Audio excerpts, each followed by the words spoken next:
Coach, before the game when we chatted, you told me that you expected to be tested today by Cocalico. How proud are you of the way your team came out? When you play an option team, you got to deal with a lot of stuff. And I watched them play LS and Mannheim Central, and they moved the ball very well against those teams. And I was very concerned that we'd have trouble defending them. And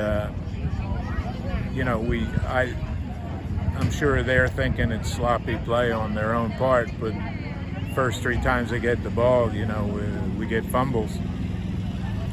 But I was talking with my son. I said, if Caleb, our nose man, beats their center, you're going to win the game, and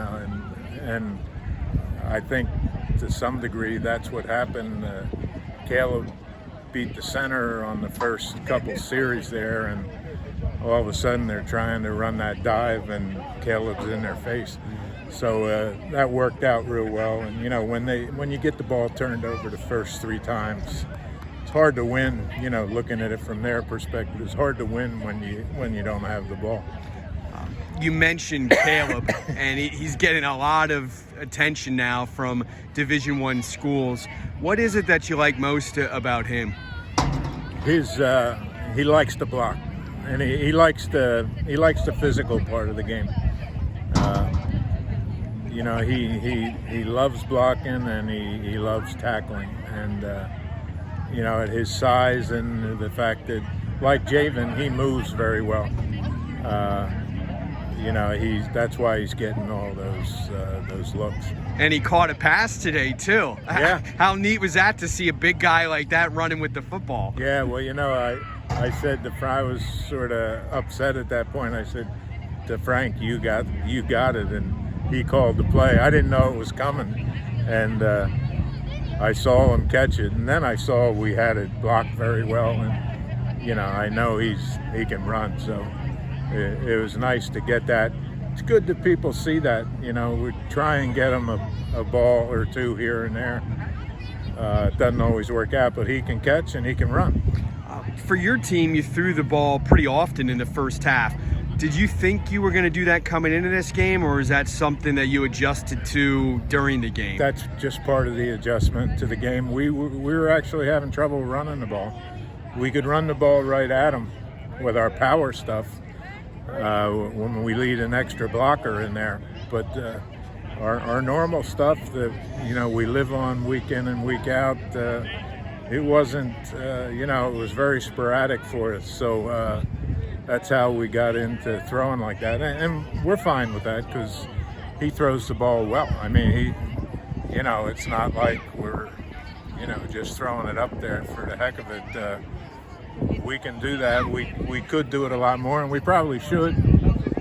But I'm a stubborn old guy, so we're not going to see you running the spread next week, are we?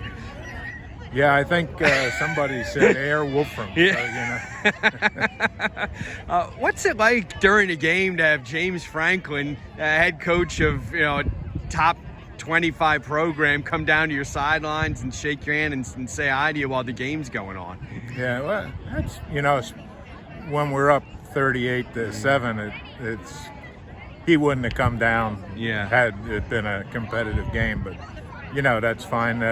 That's the second one. Last year in the state playoffs against Newman Goretti, he was there down in Penridge. So it's the second time we've had that.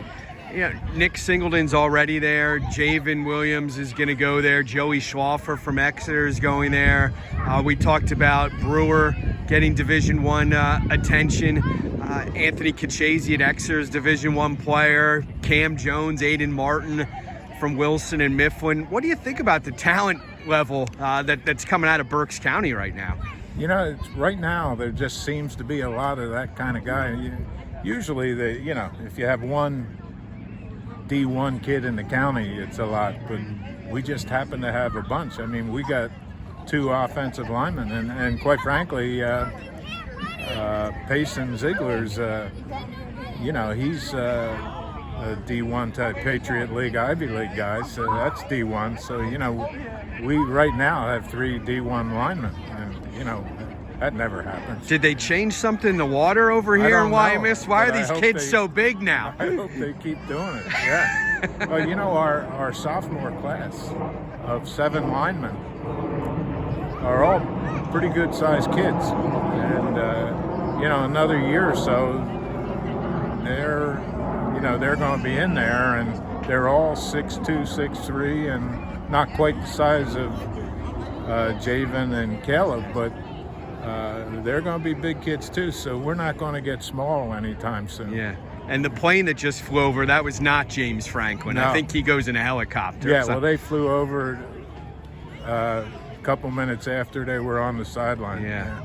How neat is this Saturday experience? And, you know, to have James Franklin here, Nick Singleton here, homecoming. I mean, this environment's pretty unique.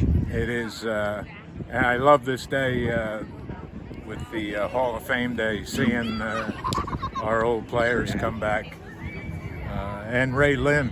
I mean, Ray was one of the, you know, Ray, John Gursky, and Don Thomas were like the guys in the county when I first got here.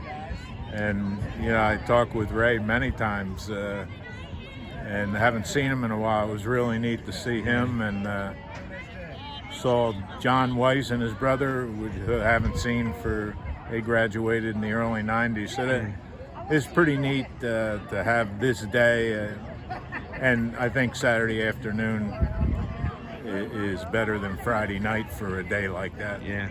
Well, thanks for your time, and good luck the rest of the season. Okie doke.